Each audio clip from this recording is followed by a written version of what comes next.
Hi hello வணக்கம் மக்களே. இப்போ எங்கே இருக்கும் பார்த்தீங்கன்னா சேலம் இப்போ சொல்கிற ஐஸ்வர்யா கார்டன் தாங்க வந்திருக்கோம். உள்ளே வந்து பார்த்தீங்கன்னா இன்றைக்கி தாபாவுக்கு வந்திருக்கும். தாபாவுக்கு ரொம்ப ஆச்சு வந்து பார்ப்போம். இந்த தாபாவில் வந்து பார்த்தீங்கன்னா என்ன நல்லாயிருக்கும், பட்டர் நல்லாயிருக்கும், சிக்கன் கீ நல்லாயிருக்கும், அப்புறம் வந்து பார்த்தீங்கன்னா காடை நல்லாயிருக்கும். நாங்கள் உள்ளே வந்து பார்த்தீங்கன்னா லைட் எல்லாம் கிச்சன் வந்து சொல்லிவிட்டு நேராக வந்து உட்காந்தோம். உள்ளே வந்து பார்த்தீங்கன்னா இலையை போட்டாங்க. இலையை போட்டு கூட வந்து பார்த்தீங்கன்னா வெள்ளரிக்காவும் வெங்காயம் கொடுத்தாங்க. ஃபஸ்ட்டு வந்து பார்த்தீங்கன்னா காடை எடுத்து பார்த்தா செம்ம டேஸ்ட்டு. காடை நல்லா குக்காக இருக்குது, சாப்பிட்றதுக்கு அவ்வளோ டேஸ்ட் நல்லா இருந்தது. அது கூட வந்து பார்த்தீங்கன்னா அந்த காடை ஃப்ரை இந்த குழம்பு எடுத்து வெள்ளரிக்காய் வச்சு சாப்பிட்டது அதுவும் செம்ம டேஸ்ட்டாக இருந்ததுங்க. கூட அப்புறம் பட்டர் நான் அப்புறம் ரொட்டி வந்து ரொட்டி எடுத்து சாப்பிட்டு கூட வந்து பார்த்தீங்கன்னா கீ சிக்கன் எடுத்து ஊற்றி டேஸ்ட் பண்ணி பார்த்தா செம்மையாக குக்காக இருந்து அப்படியே வந்து பார்த்தீங்கன்னா உங்களுக்கு பீஸும் நல்லா வந்துட்டு இருந்தது.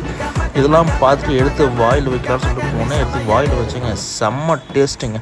அப்புறம் வந்து உப்பு கறி வந்து பார்த்தீங்கன்னா உப்பு கறி நல்லா குக் ஆகிடுது. அது கூட ரொட்டி சேர்த்து சாப்பிட்ட மாதிரி பார்த்தீங்கன்னா அதுவும் செம்மையாக இருந்தது. சாப்பிட்றதுக்கு நாக்கில் வந்து பார்த்தீங்கன்னா அப்படியே எச்சி ஊடுது, அந்தளவுக்கு செம்மையாக இருக்குது. ஃபைனலாக வந்து பார்த்தீங்கன்னா பாயசம் வாங்கி குடித்தோம். பாயசம் அந்தளவுக்கு டேஸ்ட் நல்லா இருந்தது. மேலும் இது பண்ணுறவங்க ஃபாலோ பண்ணுங்கள், லைக் பண்ணுங்கள்.